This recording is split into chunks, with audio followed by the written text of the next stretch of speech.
So, welcome back to the DMS course. So, here in these presentations, I will be giving a demonstration of the certain quantifiers along with logical implication associated with these quantifiers with different variations in the problems. The detailed explanation will be given here in these presentations. So, let's listen to this particular mathematical logic 2, which starts with quantifiers. So, I am Archana Priyadashini, Department of ISC Assistant Professor in Canara Engineering College. So, in these presentations, you'll see problems related to quantifiers and problems related to finding the converse, inverse, and contrapositive, along with determining the truth values of some open sentences that contains or basically if we say the determining the truth values of quantified statements.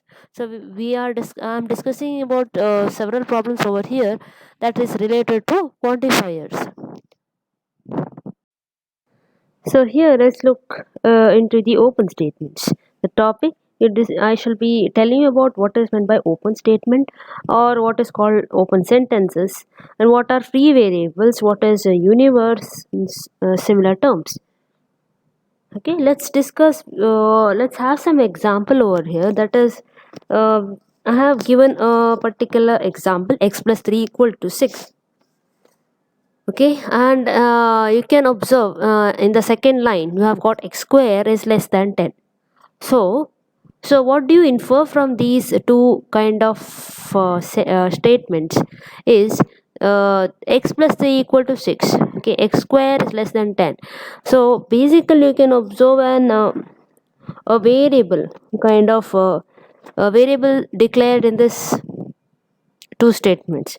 So that is x, but the we are not sure about the value of x here, right? Unless the symbol x is not specified. If the symbol x is not specified, that is if x is not given any value, then it will not become a proposition, right? Obviously if it's not a proposition, it will be some form of sentence. So as I've told you, there are various type of sentences: declarative sentence, imperative sentence, and interrogative, and then you have got open sentences. So among these classification of sentences, these two lines belong to what is called as the open statements or open sentences, because the value is not yet known. The value of x is not yet known. So the if based on the value of x, we can decide whether it is true proposition or whether it belongs to a false proposition. So once the value of x is given, then it becomes a proposition. Okay, so here the value of x is not yet mentioned, so it forms under open sentences. And we have got these unspecified symbols, that is x, in the sentence. So those are called free variables. Okay, the variables which are not given any value to it, so those are called free variables. So along with that, if I give some demonstration, that is if x can be replaced by 3, then the first sentence, see, if you replace x by 3, then the first sentence, that is x plus 3 equal to 6, becomes a true proposition. And if x is replaced by 5, it becomes a false proposition. So here if we say R is an universe for the variable x in the sentence 1, R is nothing but the real numbers. Okay, so similarly, if R is an universe for x in the sentences 2, so this we can specify to which category the values of x belong. So that is nothing but your universe. Okay, categories of values that x may take an integer value or x may take a real number value. So all these all these categories of values that unspecified variable can take in an open sentence is nothing but your universe. And we usually denote open sentences by for any variable x by, let's say, p of x. So let's say p of x is an open sentence, and p of x is given to be x plus 3 equal to 6. So whenever I say p of x is an open sentence, it specifies something related to x. Okay, for example, x square less than 10 or x plus 3 equal to 10. But I need to have the variable x in that sentence. And if u is the universe for variable x in an open sentence p of x, and if a belongs to u, that means if some particular component or some value belongs to that universe, then that proposition got by replacing a in p of x is denoted by p of a. So here the example is illustrated. For example, let's say U is a universe in P of x. So where P of x is said to be an open sentence, and we have a particular component or some value which belongs to the universe. Let's say A. Okay, A belongs to the universe. That universe may be a set of integers, or it may be from any particular domain. So, and if we start replacing P of A in P of X, that is, if A belongs to universe and then P of then we replace A in P of X, so that time we get a proposition called P of A. The example is given here. Let's say we have an open sentence P of X. So P of x is given as x plus 3 equal to 6, and we have a universe that is defined as it belongs to set of integers, and from the integer set let's take a particular component a is nothing but your value 2. So 2 belongs to set of integers, that is 2 belongs to the universe u, right? So if we start replacing 2 in p of x, so the proposition becomes p of 2, right? It becomes a proposition that is p of 2. So what is p of 2? Start replacing x with 2 in p of x. So p of 2 will be nothing but 2 plus 3 equal to 6. So this is how we can turn an open sentence into a proposition, and the proposition may be true or false depending upon the value of x in the universe. Here let's see some of the examples for open sentences as defined. The definition of open sentence, what is meant by free variables and the universe. So first sentence along with the second sentence has got variables n and z. So we are not sure about the number or the quantity. Okay, so we say it as an open sentence. Similarly, the same thing applies to the third and the fourth line. So we have got two variables here in the third line, 3y equals 4x plus 2. That is, y and x are unknown. Their values are not specified. So it does not become a proposition. It comes under open sentence. So y and x may be given any particular value, and when the values are given, it becomes a proposition, and the proposition may be true or false. So similarly in the last line, a plus b equal to c plus d. So we have got four variables, and the values may be equal or may not be equal depending upon the values given for a or b or c or d. So let's see one question. So we are given to identify which are the open sentences. So in the first option we have 7 is an odd number, 8 is an odd number, 9 is an odd number. But in the last option you do not know what's the value of n, and n is an odd number. We can decide it to be true or false, or it can be both of them, right? So it is obviously not a statement, and therefore it is not a proposition, and it belongs to what is called as a open sentence, right? So first three options are not correct. So we have the last option, that is n is an odd number, it belongs to an open sentence. So here the universe is taken to be a set of all integers, and considering the following propositions, moreover proposition, it is basically an open sentence. So usually open sentences are denoted by p of x, q of x, and r of x, and so on, these kind of notations. So having a variable called x over here in the statement, so p of x is defined to be an open sentence x less than equals 3, and we have another open sentence q of x is x plus 1 is odd and r of x is x greater than 0. So based on these open sentences, having some values substituted over for x, so we are supposed to identify the truth values of the following. So p of 2, in the first question we have seen that 2 is being replaced over x in the open sentence p of x, right? When 2 is replaced in p of x, it becomes p of 2. So what is p of 2? P of 2 will be 2 less than equals to 3. Is it correct? 2 is less than equal to 3 is right. Therefore now it becomes a true proposition. So coming to the next question, p of minus 1 and q of 1. So here x is replaced with minus 1. So what will be p of minus 1? P of minus 1 is minus 1 less than equal to 3. Is that right? Yes, it is true. So coming to the next, we have proposition q wherein 1 is replaced over x. So q of 1 will be 1 plus 1 is odd. That is 2 is odd. Is it true? No, it is false. But what will be true and false? That is, what will be p of minus 1? P of minus 1 we have said it is true and q of 1 is false. So true conjunction false will be false. Therefore, the total truth value of the second question is false.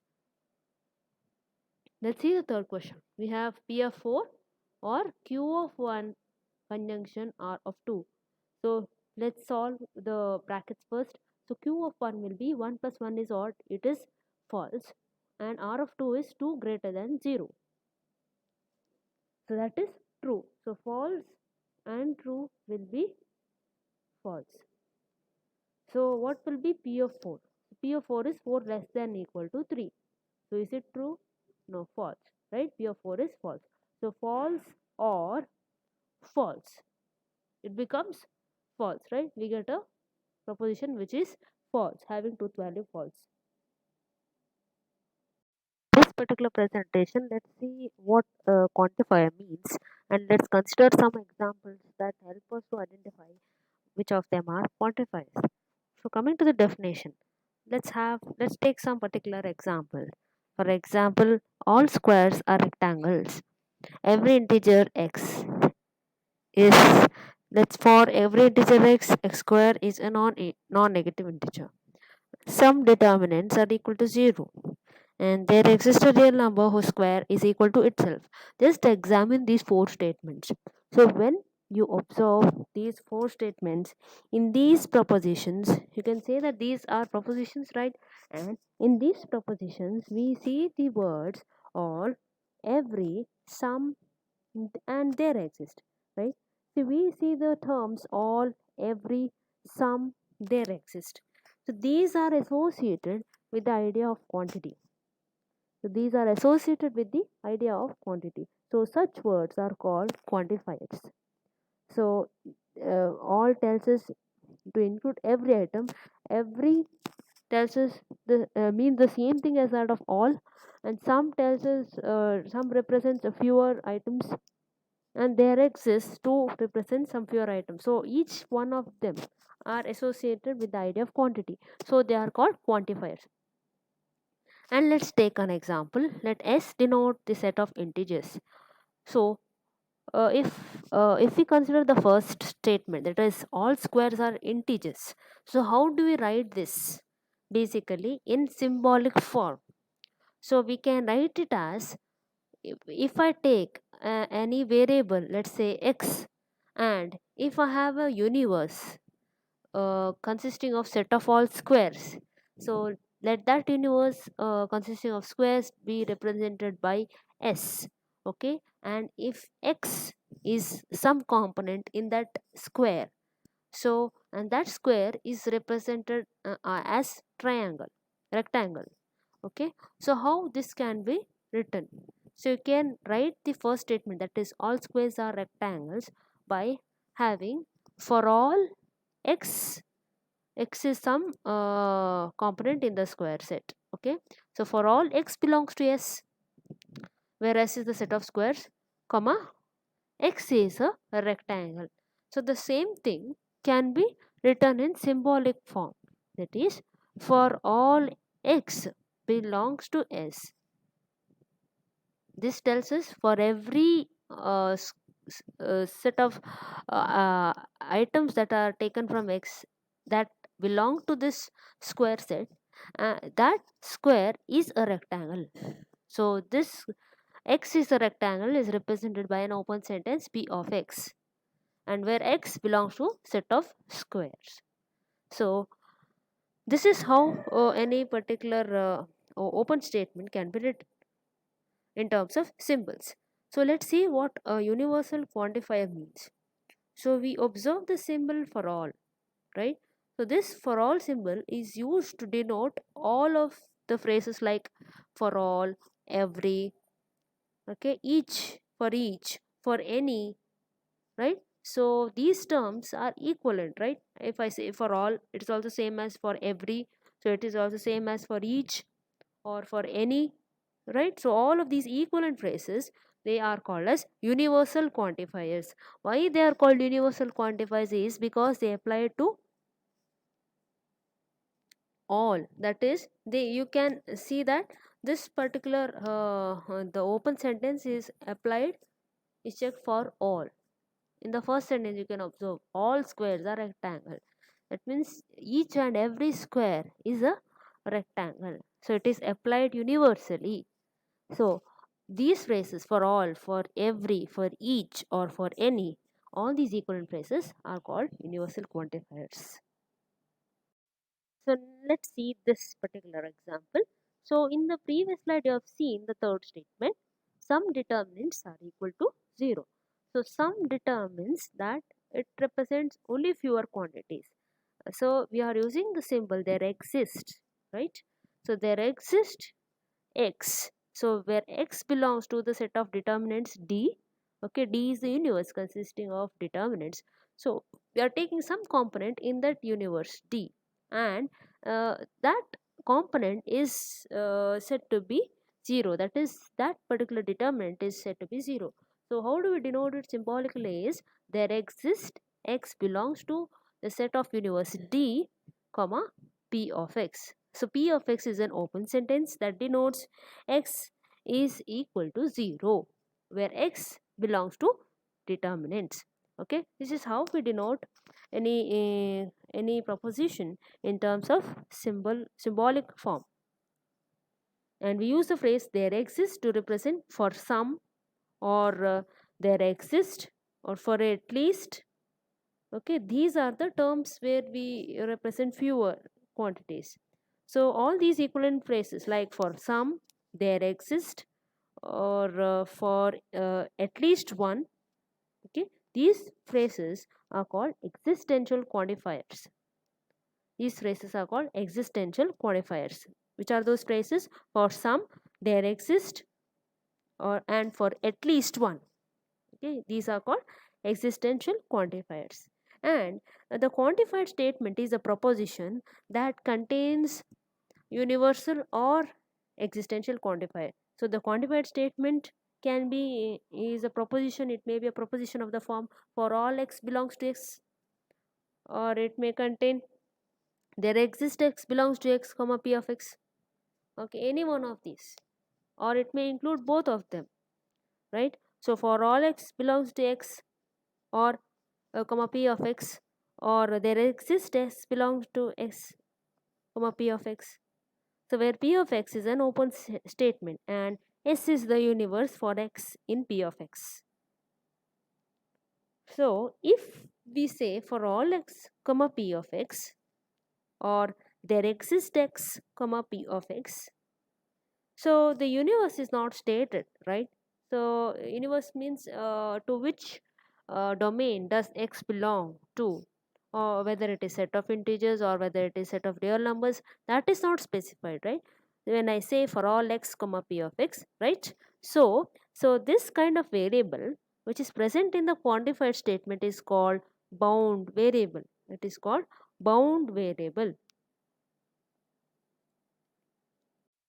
Take a particular question. We are given a universe that consists of set of integers. Okay, so we may denote the universe in any ways. We may denote the universe as Z. Okay, and we have got how many open statements, open sentences? See, we have got P of x as an open sentence, Q of x is an open sentence, R of x too, as well as S of x and T of x. So we have got here totally 5 open sentences, right? And the sentences are defined. So given these, we are supposed to write down the quantified statements in symbolic form. So as you know, what's the definition of quantified statement? That means it may contain universal or existential quantifier. So it may contain universal or existential quantifier, right? So uh, knowing these, let us take the first question. At least one integer is even. That means at least, so just observe the term at least is used, that represents fewer quantities, or we need to use there exist. Okay, so at least one integer is even. That means that we need to take an integer. Okay, so integer in terms of some component, let's say x. Okay, so now we have to take x belongs to that integer set. So I can tell that there exists x belongs to some integer set. That is, if I denote the universe as z, okay, there exists x belongs to z, comma, what is that? One integer is even. Okay, at least one integer is even. It says whatever we take an integer, it is even. So we have took an integer x, right? So there exists x belongs to the universe, let's say z.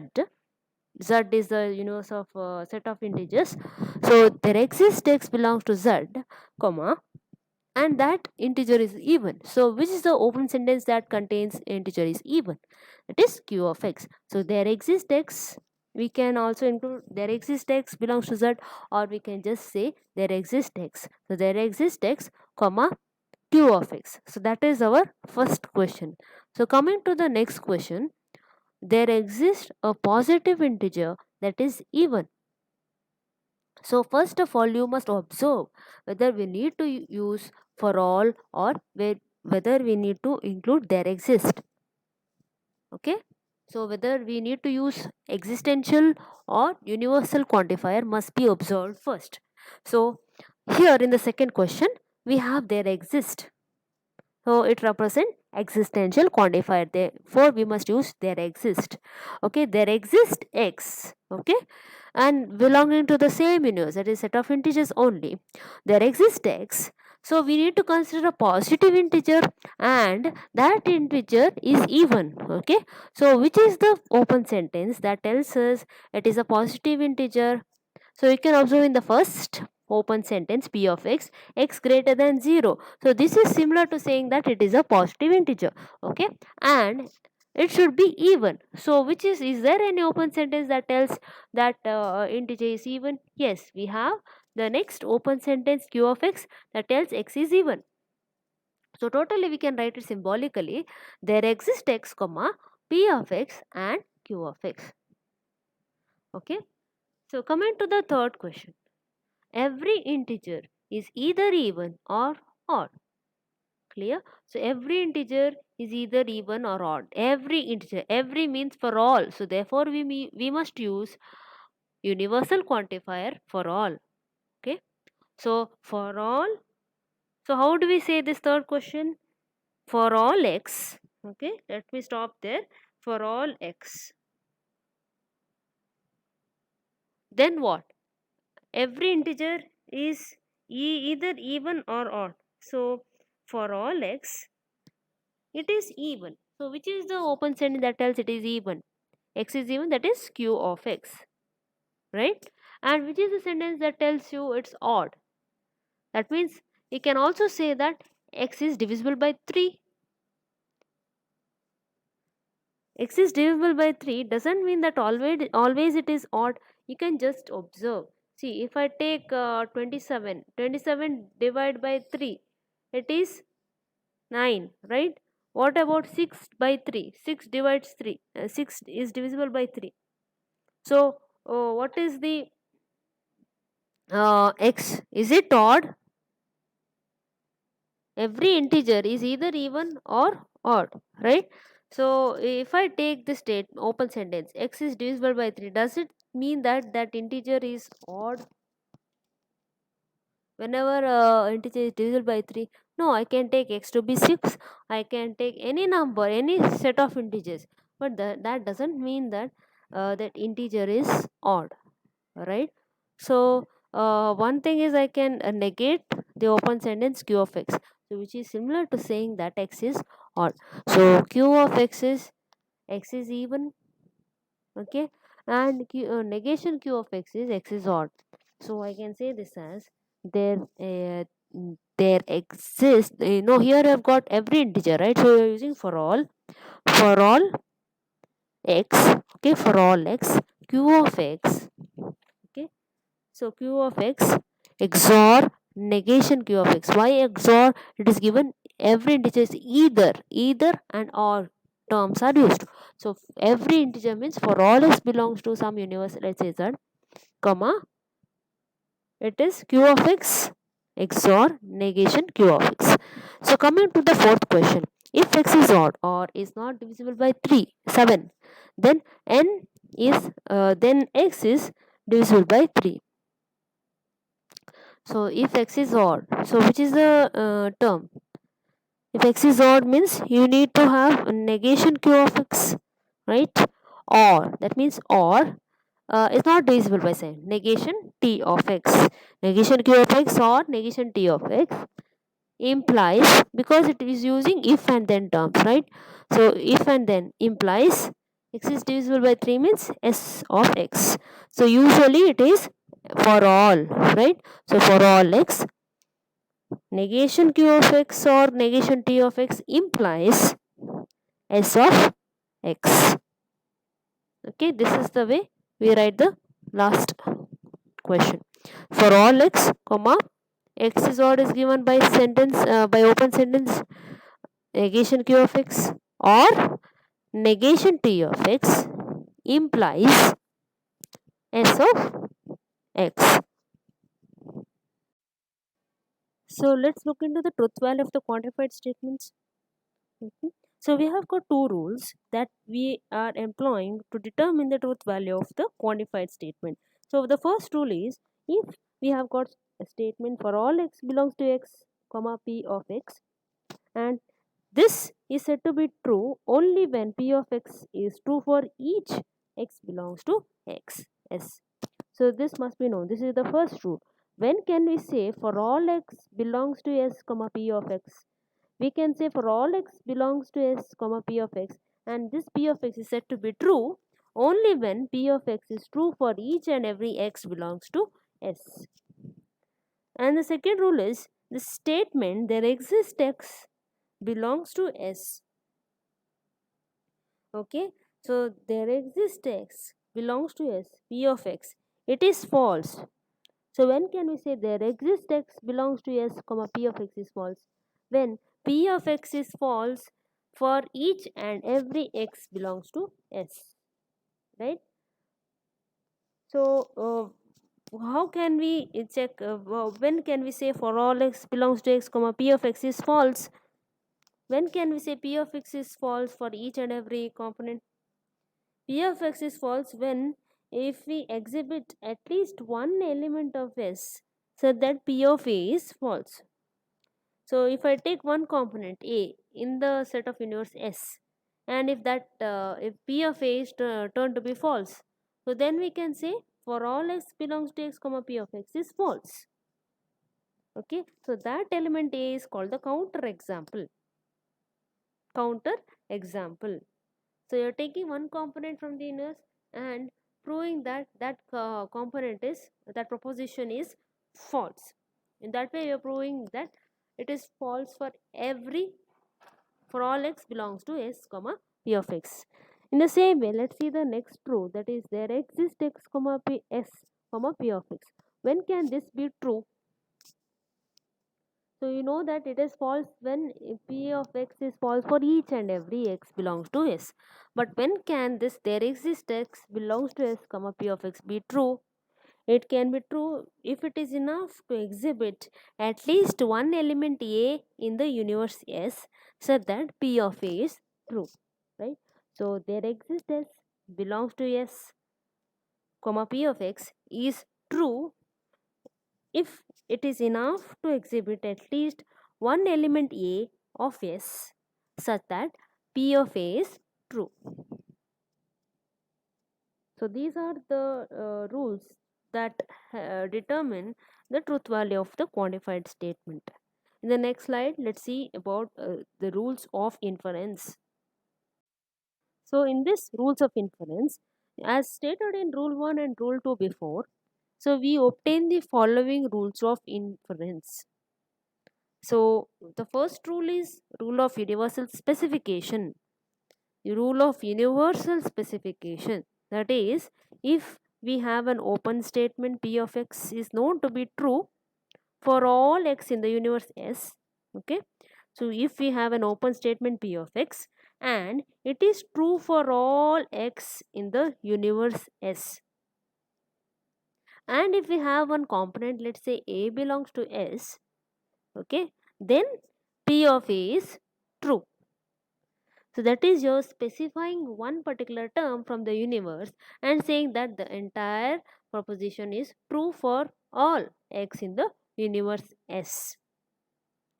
So we know that the open statement P of X is true for all X, and then we are taking one particular component in that universe S and proving that P of A is true. That is, I repeat, the rule for universal specification is if an open statement P of X is known to be true for all X in the universe S, and if A belongs to S, then P of A is true. The next rule is rule of universal generalization. So, this is the reverse. That is, if an open statement P of X is true for any arbitrary X chosen from the set. So, what we are doing here is, in rule of universal generalization, we are taking that P of X, we are taking that the open sentence is true for some X, okay, and thereby proving that it is uh, true for all, okay, and thereby proving that it is true for all. Whereas in the rule of universal specification, you are taking the open sentences to be true for all and then taking one particular component in the universe and saying it to be true, okay. So I repeat, the rule of universal generalization is if an open statement P of X is true for some X chosen from the set, then the quantified statement for all X belongs to S, comma P of X is true. So this is rule of universal generalization. So let's see about logical equivalences. So two quantified statements, they are said to be logically equivalent whenever they have the same truth values in all possible situations. This is what we know, right? So we can say that two quantified statements. So here we have got two quantified statements, one in universal quantifier and the other that contains existential quantifier. So these statements, they are called as quantified statements. So two quantified statements, they are said to be logically equivalent whenever they have the same truth values. For example, in the first result, we can observe for all x, p of x conjunction q of x, they are logically equivalent to for all x comma p of x and for all x comma q of x. The same thing if we use an existential quantifier, we can say that there exists x comma p of x or q of x, it is logically equivalent to there exists x comma p of x or there exists x comma q of x. So let's see rule of negation for a particular quantified statement. So determining the negation of the quantified statement, it forms an important part of logical argument. So therefore we are using particular rule for determining the negation. So in order to construct the negation of a quantified statement, We change the quantifier from universal to existential and vice versa, and also replace the open statement by its negation. So this is how we do it. For example, we here we replace there exist by for all, and if there is negation, we are replacing an open sentence. Here there is an open sentence p of x, right? We are replacing it by its negation, that is negation p of x. This is how we construct the negation for the particular quantified statement. Say for example, here there exist negation of there exist x comma phi of x. For example, we need to find out this negation of there exists x comma open sentence p of x. So what is this equivalent to is there exists is replaced by for all x comma and the open sentence by negation p of x. The same thing we apply it for all. Negation of for all x comma p of x is logically equivalent to there exists x comma negation p of x. So for example, if I want to say some equilateral triangles are not isosceles. Some equilateral triangles are not isosceles. So how do we form the negation? So sum is turned to all, right? All equilateral triangles, and you're using not there, it is turned to positive sense. So if I say some equilateral triangles are not isosceles, so its negation will be all equilateral triangles are isosceles, right? You can observe not is changed to positive sense and sum is changed to all, right? So let's see this problem. So in this problem we are given five kind of open sentences: p of x, q of x, r of x, s of x, and t of x respectively. And based on these open sentences, we need to convert these symbolic statements in words. So we are given three set of questions, and we are supposed to translate these symbols, okay, based on the connectives, and then indicate their truth value. So in the first question, it states for all x, r of x implies p of x. This means that, see, let's try this first question in words. So it means that for any integer x, right, or for all x, if since it is using implication, we use the words if and then respectively. So for all x or for any integer x, if, okay, x is a perfect square, then x greater than 0. So this is what the first question can be written in terms of words. So I repeat, for any integer x, if x is a perfect square, then x greater than 0. So what can we say about the truth value for the first question? So it's saying that for any integer x, so if it's a perfect square, so let us take an example of a perfect square. Okay, so perfect square. So for example, if we take 4, okay, if is x is 4 a perfect square? Is it a perfect square? And for x greater than 0, yes, so 4 is greater than 0, right? So what if we take any other values greater than 0, okay, so it is a perfect it's if it is a perfect square, so any value greater than 0, if it is a perfect square, obviously then that value is greater than 0, is it not? Right? So whatever integer we take greater than 0, whatever integer we take, and that if it is a perfect square, then obviously it the value is greater than 0. But what if you take x as 0? So if you take x as 0, that means you're taking it as a, it's also a perfect square, right? So but its value, see, as per the question, first question, if the x is a perfect square, so we are taking 0 as a perfect square, yes, 0 is a perfect square, then x is greater than 0. But is 0 greater than 0? No. So in this case it is false. So we should try to find out one particular value in order to prove that for all x is false. So this is like, in order to determine for all x to be true, it has to be true for all integers, right? So but we find out, we should identify such value wherein it may there are chances that it may turn into false, right? So we have found out one integer x value is 0, wherein the if it is, even though it's a perfect square, but yet the value is not greater than 0. So therefore the first question has got truth value false. Coming to the second question, so there exists x comma s of x conjunction negation q of x. So let's write this in words. So that means there exists some integer x, right? Or for some integer x, okay, x is divisible by 3 and x is not even. So this is how we write it in words. So for some integer x, x is divisible by 3 and x is not even. So let's take a number that is divisible by 3. For example, 6.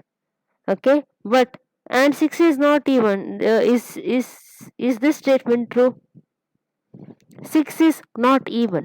So no, this is so let's not uh, take this particular example. X is 6. So what we need to prove here in there exist is, so that means it tells that there is some integer wherein these both values are true. So we can say that there exist of x is true even if we find some integer wherein that truth value holds. So in there exists x. So we need to find out a number that is divisible by 3.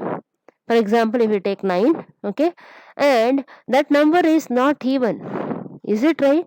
Yes. So we take x is 9, and to prove that there exists of x is true, it is enough to take any one integer so that this truth value holds.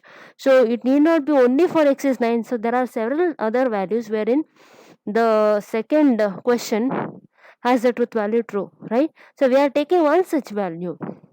So here we are taking x is 9, wherein the second question has a truth value true.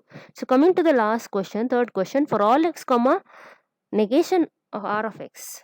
Okay, for all x negation r of x. So how we can write this in words?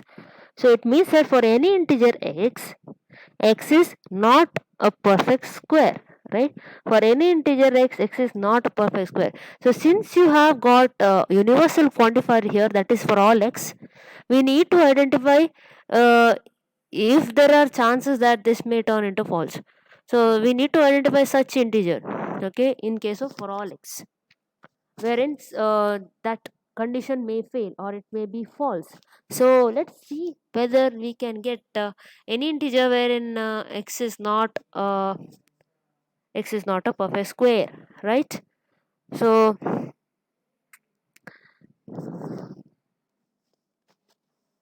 if we take any integer,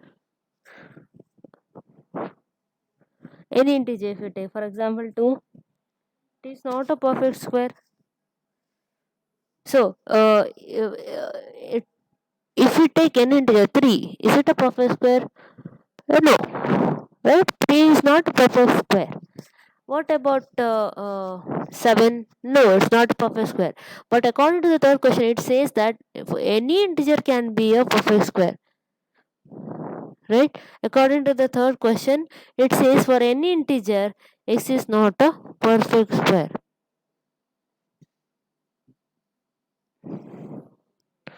That means if I take any integer that x, that integer is not a perfect square. But there are chances wherein if I take value 4, it is a perfect square, right? If I take 9, it is also a perfect square. That is 9 can be written as 3 into 3, correct? So there are some integers wherein that value x is a perfect square. But according to the third question, it says whatever integer we take, that integer cannot be a perfect square. This is wrong, right? So the third question has got truth value false. So let's take the question. We are given two open sentences, p of x and q of x, where p of x is modulus of x greater than 3 and q of x is x greater than c. Just see the difference. So what we are supposed to do is, so the universe is given as a set of real numbers.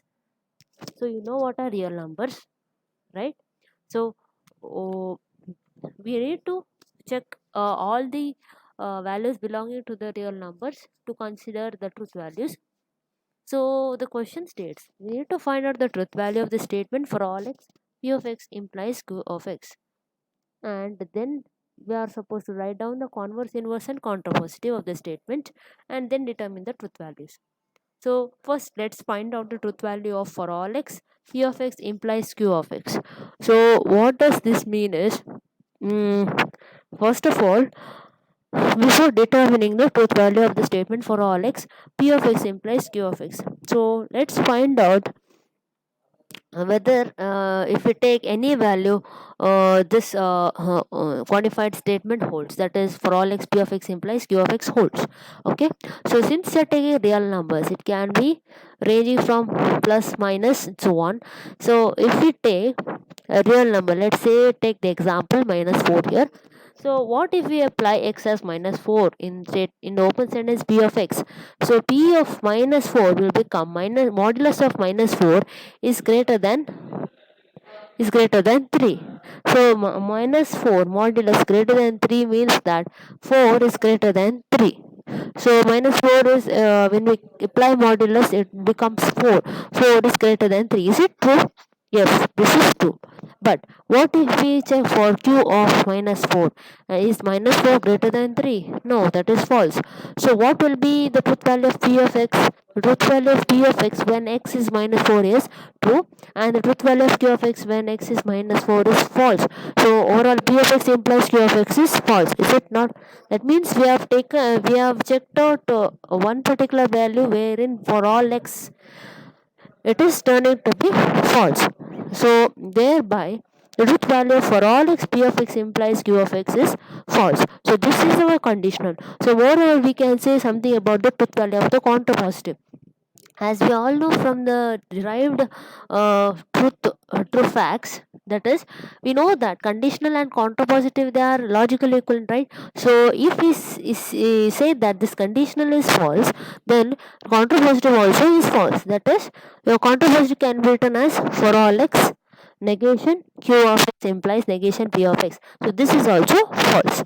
So let's find out the converse. And you also know another fact, that is converse and inverse are logically equivalent. So if we find out the truth value of the converse, we can directly infer the truth value of inverse, since both of them are logically equivalent. So if converse has got truth value false, inverse also has got truth value false. Okay, so let's write down the converse. So how do we write the converses for all x? So given the condition p of x implies q of x, converse will be q of x implies p of x. Q of x implies p of x. This is your converse. So you know q of x has got truth value false. So and p of x has truth value true. So false implies true. Obviously it is true. And since converse is true, the inverse it can be written as for all x negation p of x implies negation q of x. So this inverse is also true, since your converse has got truth value as true. And you know converse and inverse are logically equivalent. Similarly, conditional and contrapositive are logically equivalent. So let's see this question. We have a p of x open sentence x square minus 7x plus 10 equal to 0. And we have got another open sentence u of x is x square minus 2x minus 3 equal to 0. We observe the third kind of open sentence has got x less than 0. Right, suppose what you are supposed to do in this particular question is, we need to determine the truth, as well as if the statement is false, you need to give some example as to indicate why the particular quantified statement is false. So let's observe the first question. For all x, p of x implies negation r of x. So let's see the truth value of the quantified statement. So it says for all x, p of x implies negation r of x. So let's solve these two equations, that is p of x square minus 7x plus 10. So how can we simplify this x square minus 7x plus 10? So the product is 10 and the sum is minus 7. So if you have minus 5 and minus 2, you get as minus 7 and the product will be 10. So overall x square minus 7x plus 10 can be simplified into x minus 5 and x minus 2, right?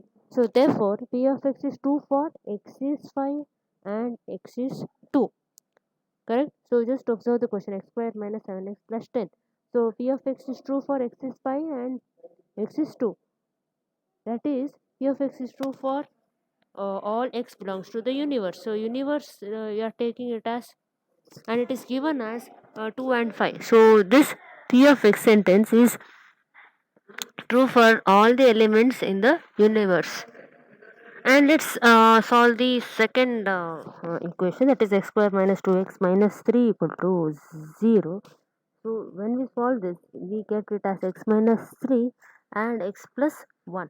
Or q of x is true only for x is 3 and x is minus 1. Right? X is 3 and x is minus 1. And therefore, but it is not true for all the elements in the universe. Because what does the universe consist of? Just 2 and 5. But what value, for which values q of x is true? X is 3 and x is minus 1, correct? And which is not there in the universe. And r of x is said to be x less than 0. So is x less than 0 anywhere in the universe? No. So r of x is false for all the elements in the universe. So now we know p of x is true for all the elements in the universe, and r of x is false for all the elements in the universe, and q of x is also false for all the elements in the universe. So now we can derive the truth value of the first question, that is, for all x, p of x implies negation r of x. So p of x is true, right? And r of x is false for all the elements in the universe, but negation of r of x is true. Therefore p of x is true for all x belongs to u, and negation r of x is also true for all x belongs to universe. Therefore the statement for all x p of x implies negation r of x is true. Okay, so coming to the next question. So we know q of x is false for all the element in the universe, and r of x is false for all the elements in the universe. Now we can determine the truth values based on the second question. We need to find out some integer wherein the implication is true if it is there, or else we can declare there exists x, that kind of quantified statement, to be false, right? So let's check out, is there any value? See, q of x is false for all the elements in the universe, and r of x is also false for all the elements in the universe. False implies false will be true itself, right? So there exists x. Q of x implies r of x. So we can say this kind of quantified statement has got truth value true, right? So let's see another problem. Okay, we are given a question, that is, you need to write down the proposition in symbolic form and then identify or do the negation of the symbolic form. So first of all, we are given a statement: all integers are rational numbers and some rational numbers are not integers. So let's write down the statement in terms of propositions.